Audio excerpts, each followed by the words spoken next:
Assalamualaikum warahmatullahi wabarakatuh. Kembali sekarang menjelaskan adalah perkembangan peradilan agama di Indonesia. Perkembangan peradilan agama di Indonesia tentunya tidak luput dari sejarah peradilan agama itu sendiri di Indonesia. Jadi di sini peradilan agama di Indonesia yang ada saat sekarang ini memerlukan perjalanan yang panjang sampai keberadaan dan kewenangan dari peradilan agama itu semakin luas dan semakin kuat dan setara dengan peradilan-peradilan yang lainnya. Perlu diketahui bahwa peradilan agama di Indonesia mengenai keberadaannya ini sudah sangat lama, jauh sebelum masa penjajahan Belanda atau yang dikenal dengan masa pra penjajahan Belanda atau peradilan agama pada masa kesultanan. Nah, tentunya peradilan agama pada masa kesultanan tentunya keberadaan tersebut belum seperti saat sekarang ini. Tetapi pelaksanaan peradilan agama pada waktu itu sudah dilaksanakan. Yang pertama, melalui ada 3 pelaksanaan peradilan agama pada masa kesultanan tersebut. Bukti bahwa peradilan agama itu sudah ada jauh sebelum Indonesia ini merdeka. Pertama, tauliah dari imam. Nah, tauliah dari imam ini adalah peradilan yang dilakukan atas pelimpahan wewenang atau delegation of authority dari kepala negara atau orang-orang yang ditugaskan olehnya yang memenuhi persyaratan tertentu, seperti dengan adanya kerajaan Mataram pada waktu itu dan kerajaan-kerajaan yang lainnya. Jadi atas pelimpahan wewenang dari kepala negara dan ditugaskan orang-orang tertentu yang tentunya memenuhi syarat sebagai hakim. Nah, inilah yang disebut dengan pelaksanaan peradilan itu melalui tauliah dari imam. Kemudian yang kedua, pelaksanaan peradilan agama pada masa kesultanan itu adalah tauliah dari ahli wal akli.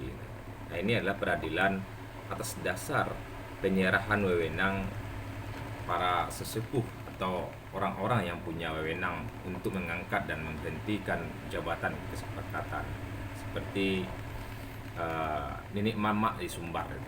Nah, contohnya pada waktu itu adalah kerajaan Samudra Pasai, Aceh, Demak, dan Banten yang sudah ada pada waktu itu. Jadi masing-masing kerajaan itu sudah melaksanakan peradilan agama itu, tentu dengan cara tauliah dari ahlu al-hali wal abdi, di penyerahan wewenang kepada sesepuh, tentunya orang yang memahami tentang perkara tersebut.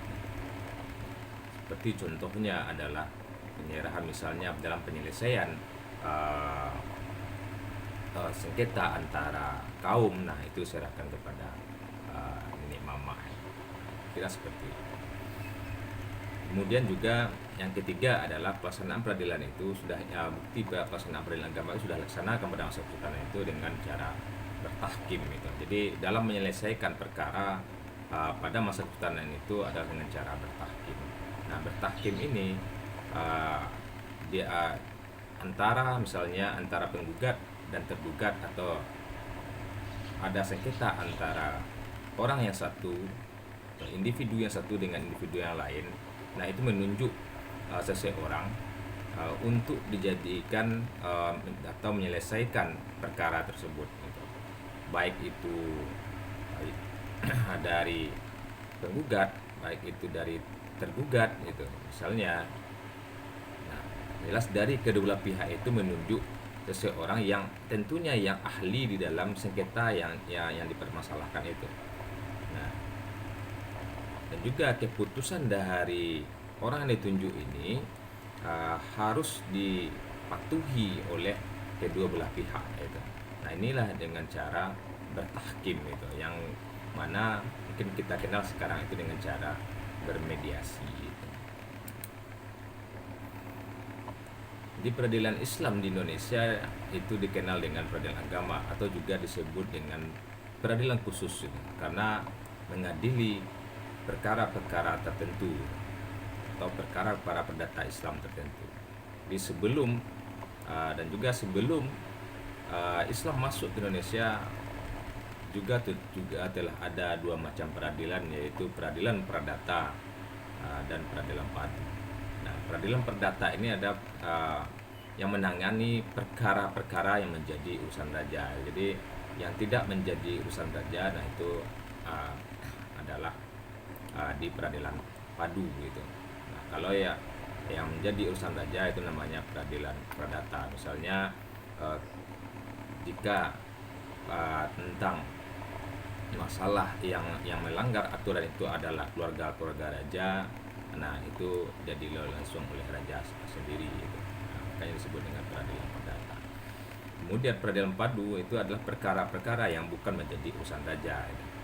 Nah, peradilan perdata bersumber pada hukum Indonesia asli atau dikenal dengan Papakem, yaitu kitab hukum tertulis. Sedangkan peradilan padu itu bersumber pada hukum kebiasaan atau hukum tidak tertulis gitu.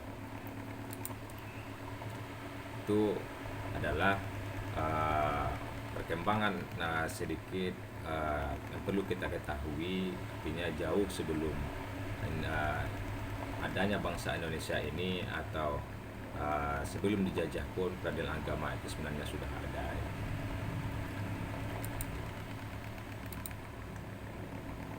Nah kemudian setelah pada masa Kesultanan kemudian pada masa penjajahan Belanda itu ada peradilan agama pada penjajahan Belanda.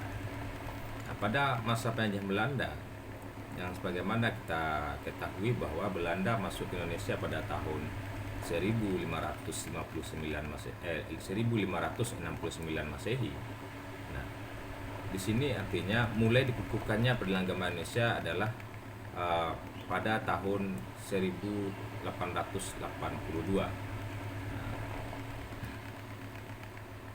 Artinya di sini sebelum peradilan agama itu dikukuhkan keberadaannya, peradilan agama yang ada pada masa Kesultanan itu tetap dibiarkan berlaku sesuai dengan aturan yang berlaku pada saat itu, yaitu adalah hukum Islam, adalah peradilan agama Islam. Dan sebenarnya peradilan pada masa penjajahan Belanda ini itu sudah juga terdapat ada 5 buah tatanan peradilan.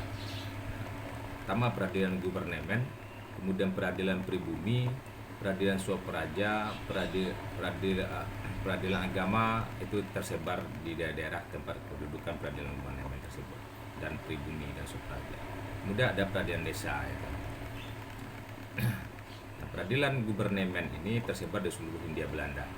Kalau peradilan pribumi, nah itu tersebar di luar Jawa dan Madura, yaitu Kepresidenan Aceh, Tapanuli, Sumatera Barat, Kalimantan Selatan dan Timur, Manado dan Sulawesi, Maluku, dan di Pulau Lombok dari Kepresidenan Bali dan Lombok.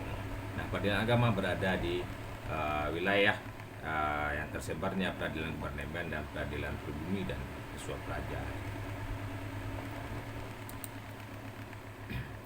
Kemudian artinya pada waktu itu peradilan agama itu sesuai bagaimana keberadaannya pada masa Kesultanan. Tidak ada Belanda ikut campur tangan dalam pemberlakuan atau penerapan hukum Islam di dalam peradilan agama tersebut. Nah, sehingga agar peradilan agama ini diakui, nah tentunya juga dikukuhkan oleh Belanda yaitu pada tahun 1882, sehingga lahir Stablat 1882 nomor 152 dan 153, yaitu peradilan agama untuk Jawa dan Madura.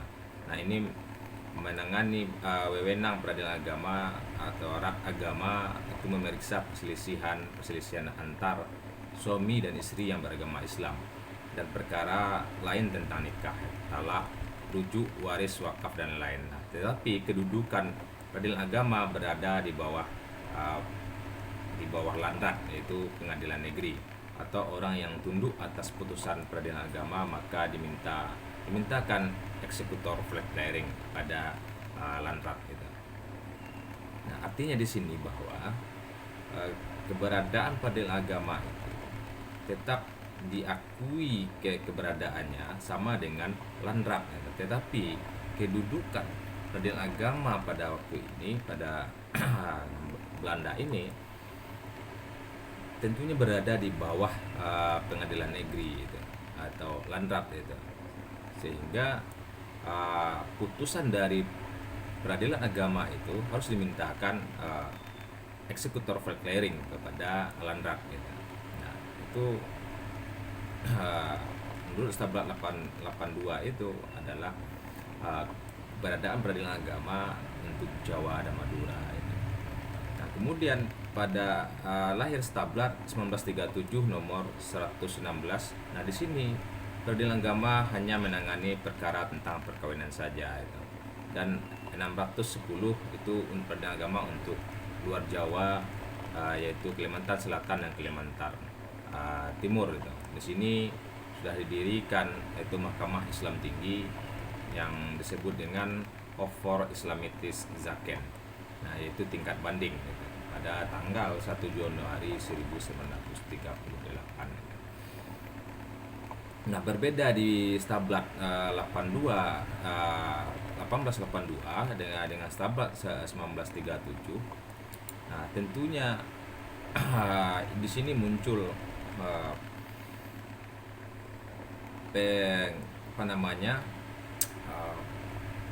memperkecil ruang gerak atau wewenang dari peradilan agama itu tersebut gitu.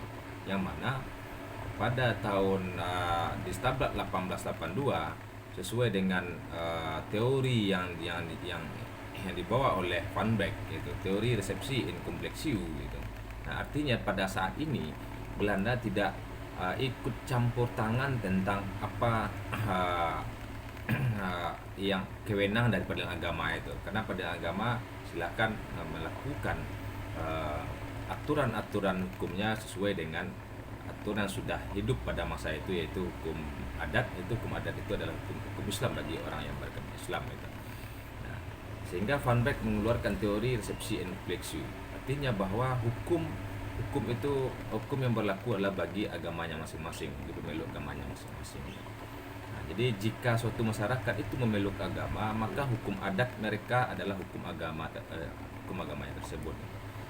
Sehingga kewenangan dari peradilan agama pada saat di dalam teori resepsi complexio ini itu masih sama seperti pada masa zaman Sultan, perkawinan, kewarisan, wakaf dan hadanah. Nah, kemudian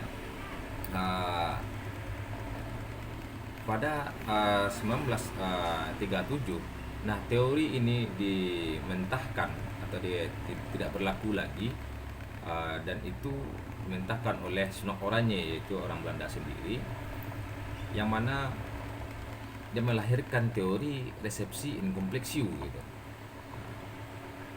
Dan ini adalah lahirnya teori resepsi in complexio ini sangat membawa tentang perubahan atau perkembangan dari peradilan agama itu.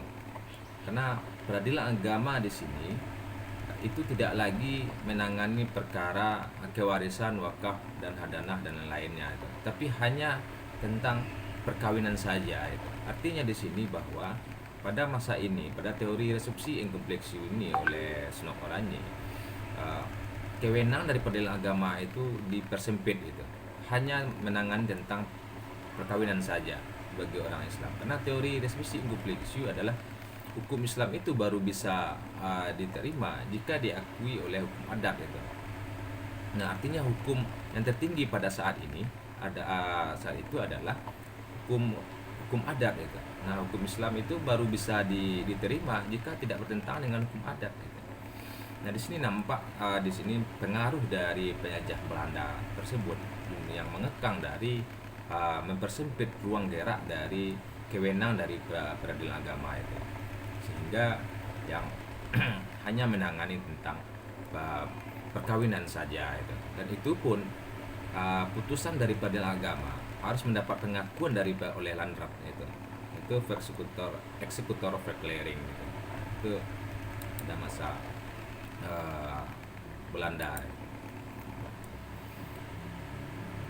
Kemudian pada masa penjajahan Jepang gitu,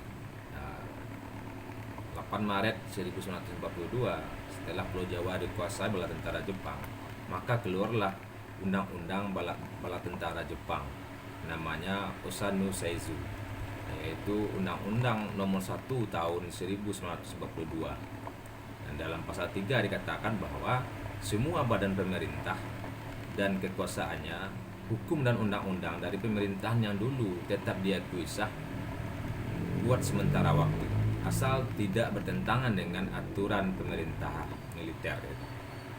Nah, artinya di sini aturan yang berlaku pada masa penjajahan Jepang ini tetap seperti yang sudah berlaku pada masa pemerintahan Belanda. Nah, artinya pada masa pemerintahan Jepang ini tidak membawa perubahan yang berarti, khususnya di dalam peradilan agama. Nah, yang hanya pada pemerintahan Jepang ini hanya merubah ke bahasa Belanda saja. Lembaga-lembaga yang ada itu dirubah ke dalam bahasa Belanda itu, sesuai dengan Undang-Undang Nomor 14 Tahun 42 tersebut. Diatur tentang pengadilan pemerintah bala tentara, yaitu terdiri dari ada Tihohoin itu yang disebut dengan Landrat berubah menjadi Tihohoin. Nah, itu adalah pengadilan negeri. Kemudian Kaizai Hoin, nah itu hakim kepolisian. Kemudian Ken Hoin, pengadilan ke kabupaten. Gun Hoin itu pengadilan kewedanan. Kemudian Kaikoyo Koto Hoin, nah itu disebut dengan Mahkamah Islam Tinggi. Dan Suryo Hoin itu rapat agama. Nah, jadi dalam penjajahan Jepang ini tidak membawa perubahan yang berarti terhadap pemerintahan tentang perubahan terhadap kewenangan dari peradilan agama tersebut. Kemudian pada masa awal kemerdekaan itu yang kenal dengan pada masa Orde Lama itu. Pada awal kemerdekaan, sebagaimana yang terdapat di dalam pasal 1 aturan peralihan Undang-Undang Dasar 1945 yang mengatakan segala badan negara dan peraturan yang ada masih langsung berlaku selama belum diadakan yang baru menurut undang-undang ini. Nah, jadi oleh karena itu keberadaan peradilan agama masih didasarkan pada Stablat yang ditetapkan oleh Belanda, Stablat 1882 dan Stablat 1937 gitu. Nah, tetapi walaupun negara Indonesia sudah merdeka dan sudah diatur di dalam Undang-Undang Dasar 1945 tentang keberadaan peradilan agama itu. Kemudian juga ada Departemen Kehakiman dan ditandai juga perkembangannya dengan lahirnya Departemen Agama gitu. Akhirnya Departemen Agama tahun 1946 gitu. Nah, tetapi aturan kewenangan dari peradilan agama itu masih sama seperti pada penjajahan Belanda dan Jepang sebelum ada aturan yang baru, jadi tetap berlaku. Nah, tetapi di dalam Orde Lama ini tentunya sudah mulai banyak perkembangan tentang keberadaan dari peradilan agama itu sesuai dengan pasal 2 aturan peralihan Undang-Undang Dasar 1945. Nah, ini juga didasarkan pada peraturan pemerintah nomor 2 tahun 45.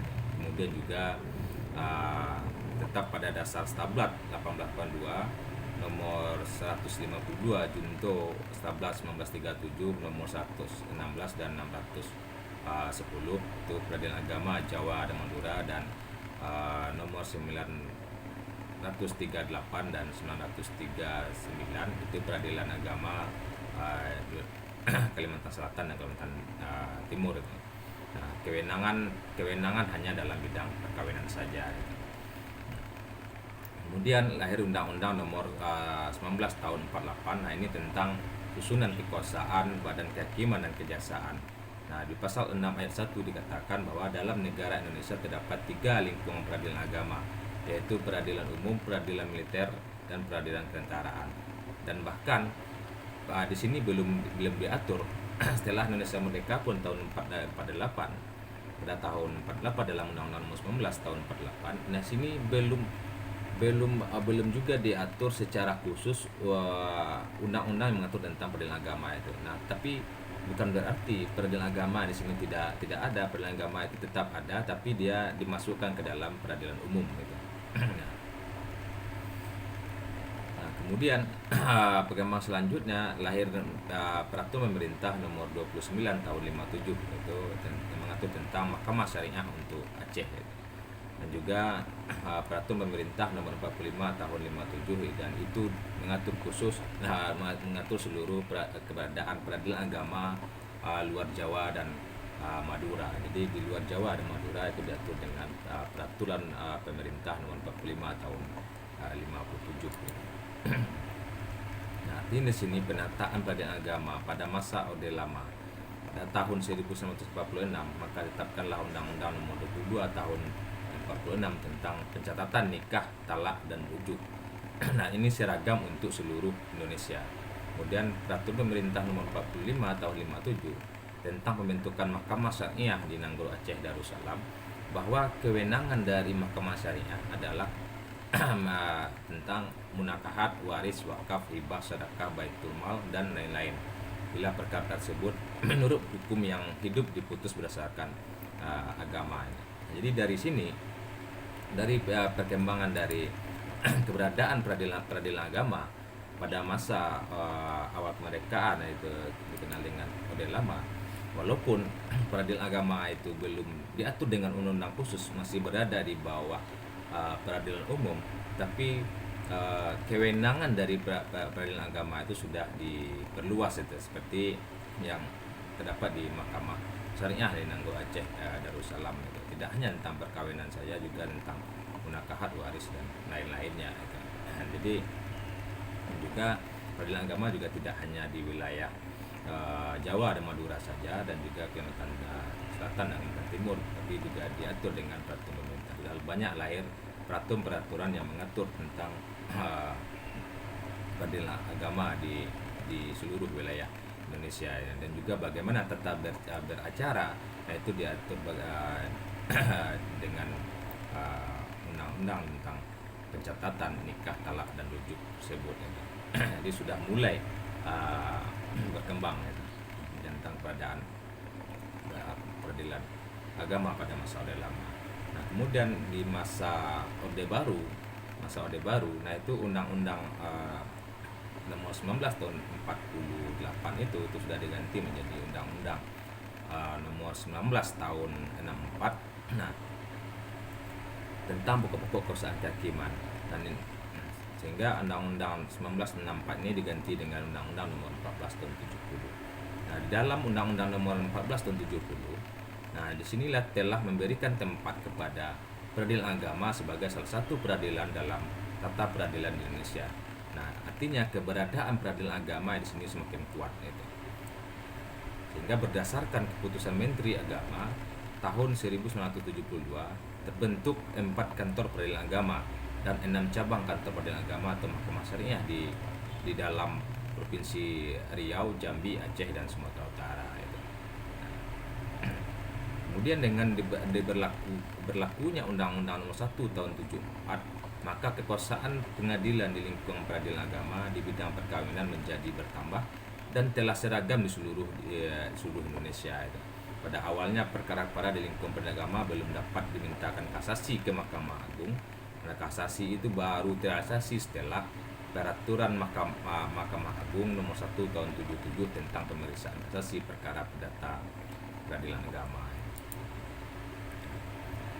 dengan dikeluarkannya peraturan pemerintah nomor 28 tahun 1977, juga menambah kewenangan peradilan agama tentang perwakafan.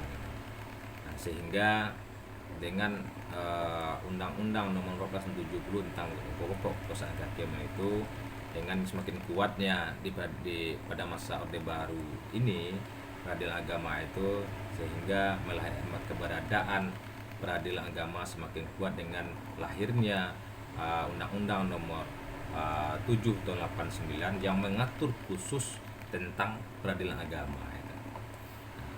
Jadi peradilan agama itu diatur dengan undang-undang yang khusus tentang peradilan agama itu tahun 1989, itu pada masa Orde Baru.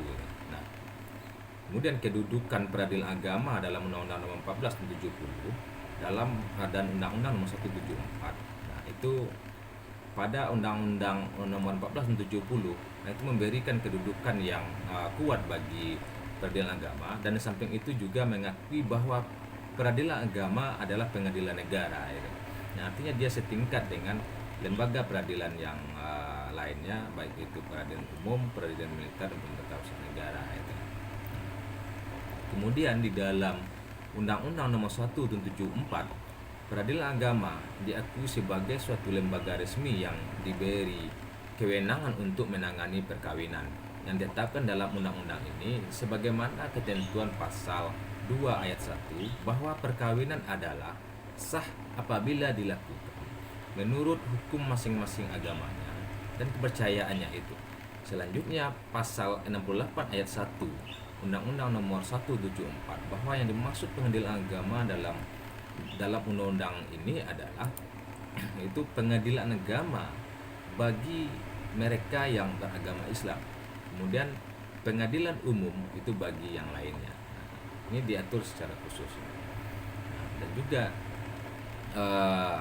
sudah ditentukan bahwa artinya bahwa Undang-Undang nomor 174 itu tentang perkawinan tidak hanya mengatur orang yang beragama Islam saja, tapi adalah mengatur tentang semuanya, tentang perkawinan di agama yang ada di seluruh Indonesia.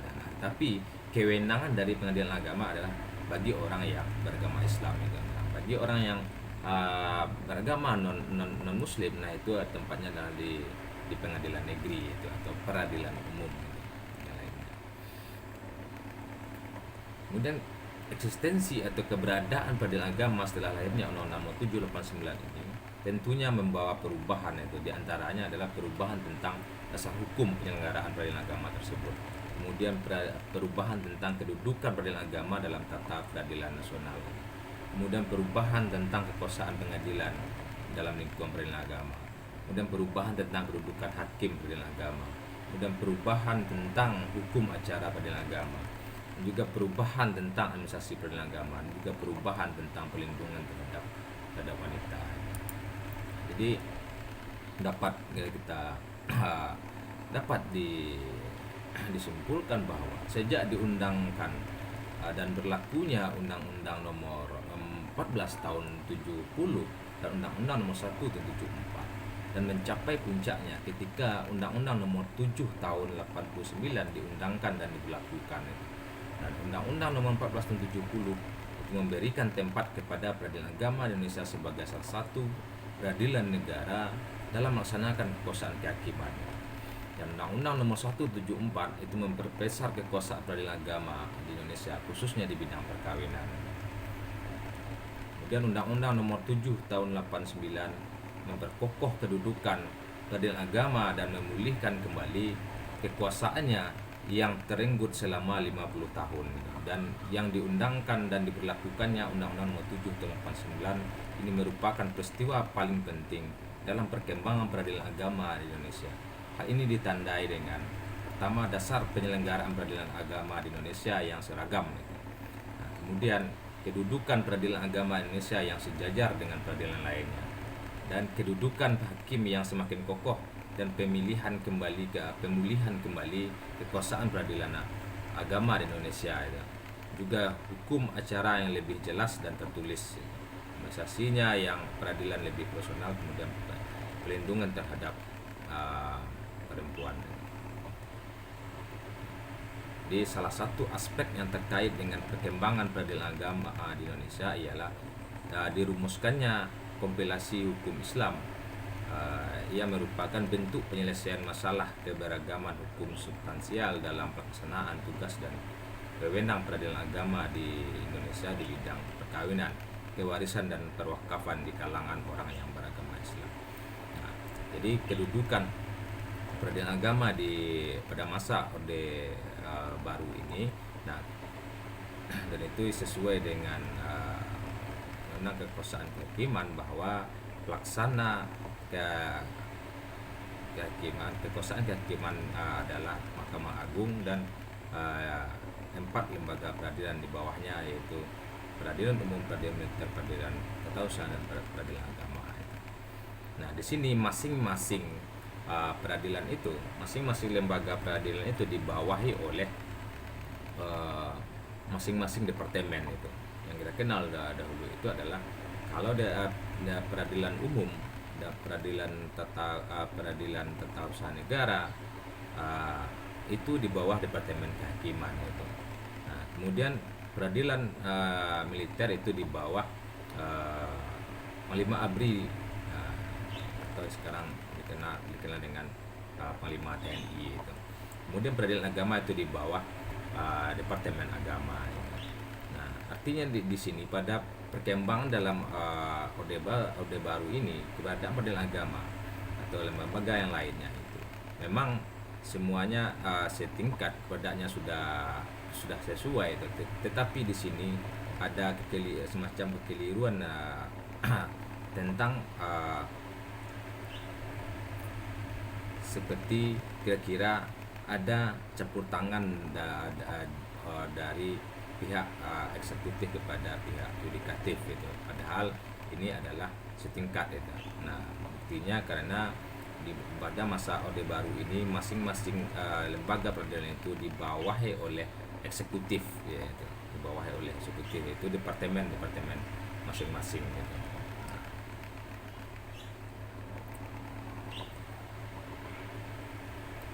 Kemudian peradilan agama pada reformasi. Nah, ini peradilan agama reformasi ini itu dimulai pada tanggal 20 Mei 1998.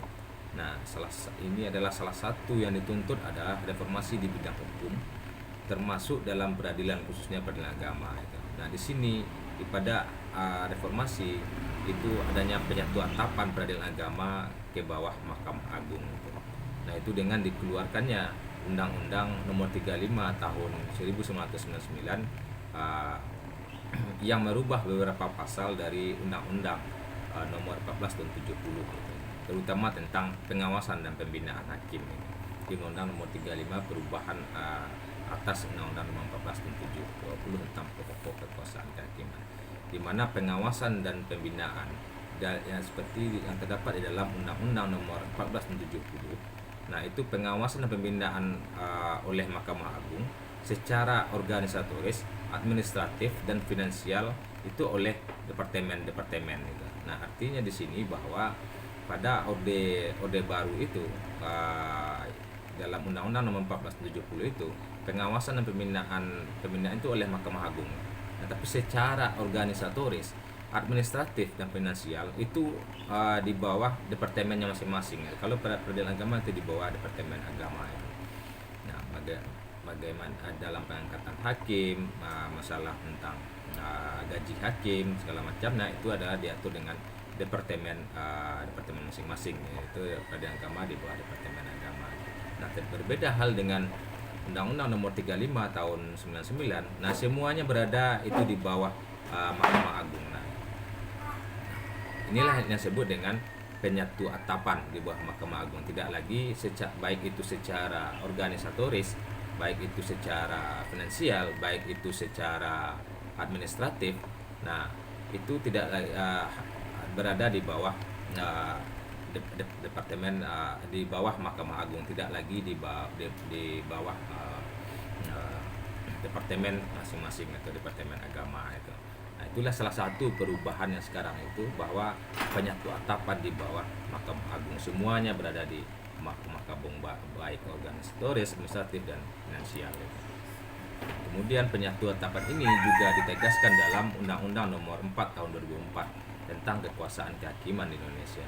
Di sini semua urusan mengenai apapun juga berada di bawah Mahkamah Agung, termasuk juga peradilan agama. Diharapkan dengan pengalihan ini kesejajaran kedudukan peradilan agama dengan peradilan lain akan dapat benar terlaksana, yaitu perubahan diantaranya pertama, kewenangan Mahkamah Syariah di Aceh itu memiliki kekuasaan mutlak yang lebih luas dibanding dengan peradilan agama lainnya, yaitu meliputi seluruh aspek hukum Islam. Artinya di sini pada reformasi dan sekarang ini kewenangan peradilan agama sudah semakin luas, tidak hanya tentang perkawinan, zakat, infak, sedekah, waris, hadanah, dan bahkan juga khusus bagi Mahkamah Syariah di Aceh itu sudah mulai diperluas, yaitu mengenai pelaksanaan hukum Islam itu yang sudah dilaksanakan di sana adalah jinayat. Walaupun tentang jinayat baru mulai tentang judi atau khamar, kemudian judi, kemudian zina itu. Nah, itu adalah menjadi kewenangan Mahkamah Syariah, berbeda dengan peradilan agama di luar Aceh itu, yang mana judi, mabuk dan zina masih menjadi kewenangan dari peradilan umum atau pengadilan negeri, tapi kewenangan di Mahkamah Syariah itu sudah sangat diperluas.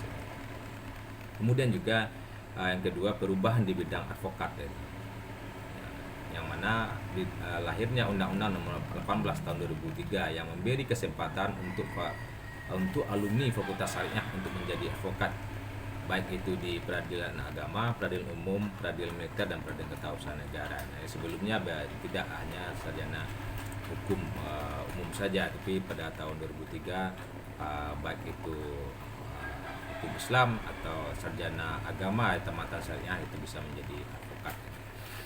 Kemudian yang selanjutnya, bahwa Undang-Undang Nomor 3 Tahun 2006 perubahan atas Undang-Undang Nomor 7 Tahun 89 tentang peradilan agama juga membawa perubahan yang sangat besar juga, yaitu dengan menambah kewenangan dari peradilan agama, yaitu perkawinan, kewarisan, wasiat, hibah, infak, sedekah, zakat dan ekonomi Islam. Ekonomi syariah. Jadi sudah bertambah lagi kewenangan dari peradilan agama itu. Setelah ekonomi syariah atau ekonomi Islam menjadi kewenangan dari peradilan agama. Tentunya dasar hukum dan wewenang peradilan agama adalah Undang-Undang Nomor 35 Tahun 99 tentang pokok kekuasaan kehakiman dan Undang-Undang Nomor 4 Tahun 2004 tentang kekuasaan kehakiman di Indonesia, dan Undang-Undang Nomor 18 Tahun 2001 tentang pembentukan Mahkamah Syariah di Provinsi Nanggro Aceh Darussalam, dan keputusan Presiden Nomor 21 Tahun 2004 tentang pengalihan administrasi dan finansial di lingkungan peradilan umum, peradilan ketatahusan negara dan peradilan agama ke Mahkamah Agung. Juga Undang-Undang Nomor 3 Tahun 2006 perubahan atas Undang-Undang Nomor 7 Tahun 89 tentang peradilan agama. Untuk Mahkamah Syariah di Nanggro Aceh Darussalam, kewenangannya meliputi ahwal al-saksiyah dan muamalah dan jinayah.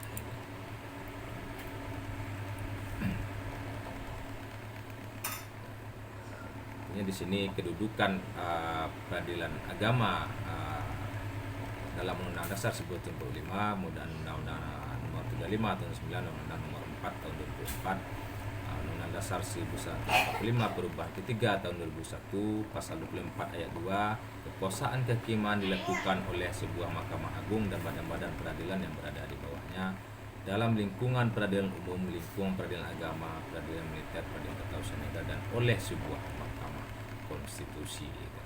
Kemudian ketentuan yang sama juga terdapat di dalam Pasal 10 Undang-Undang Nomor 4 Tahun 2004 yang berbunyi kekuasaan kehakiman dilakukan oleh sebuah Mahkamah Agung dan badan peradilan yang berada di bawahnya dan oleh sebuah Mahkamah Konstitusi.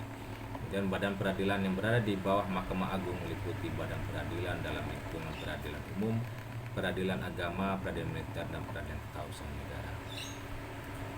Pasal 3 undang-undang ini juga mengatakan bahwa semua peradilan yang ada di seluruh wilayah Republik Indonesia adalah peradilan negara. Jadi artinya eksistensi atau keberadaan peradilan agama pasca penyatuatapan ini menjadi lebih kuat dibandingkan dengan masa-masa sebelumnya.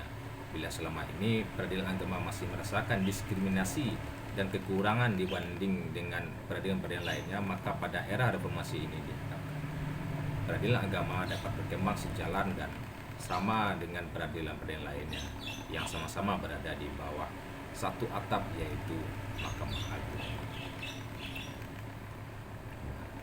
Mungkin itu perkembangan singkat tentang keberadaan peradilan agama di Indonesia.